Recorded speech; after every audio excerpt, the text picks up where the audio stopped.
Hey everybody, how's it going? I want to talk about karma and not in a way you would normally think about it per se, but I want to talk about how I feel we have to let go and we have to let karma do her work. And I'm just going to say, when it comes to parental alienation and estrangement, sometimes there are more players in this game than we care to admit. And sometimes those players are people we've known since birth. And I'm just going to say, when I've seen misconduct or uh, unfair treatment in families when it comes between a parent and a child, or something's off kilter, I've said something before. And I'll be the first to admit, have I called CPS on certain occasions? Sure, I have, when I deemed it necessary, when I felt abuse was taking place, whether it was physical, mental, emotional, etc. I just the way it is. And so I have intervened, and then I let it go. I let the powers that be take over. But I've never been a contributing factor in parental alienation. In fact, even when I've seen certain things, I'll call and I'll say, I think this should be investigated, but I've never told a child not to talk to their parent.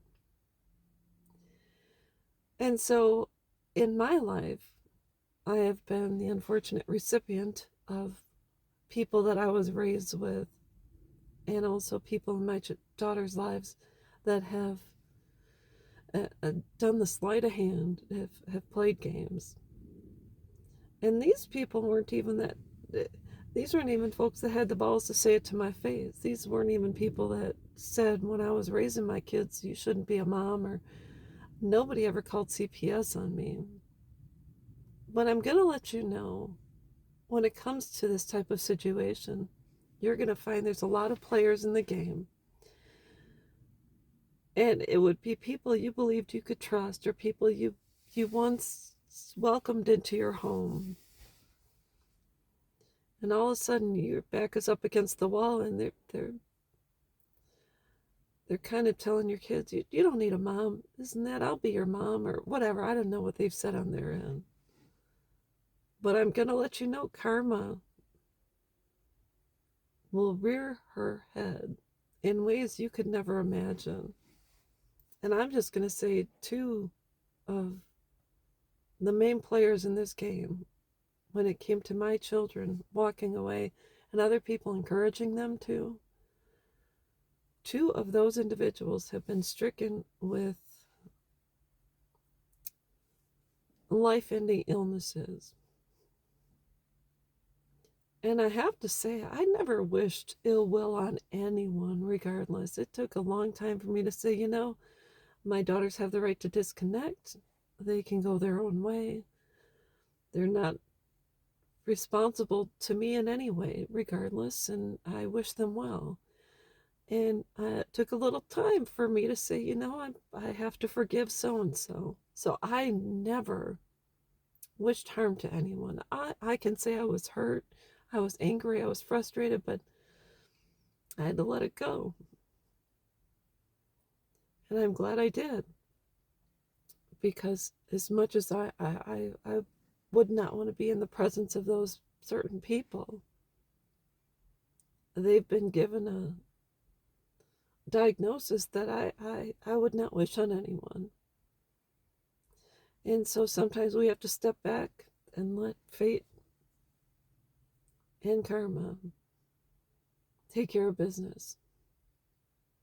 I truly believe anyone that disrupts a relationship between a mother and a child will be dealt with. It's in what way? I have no idea. But that's between them and God, because they will have to answer when they stand before Him.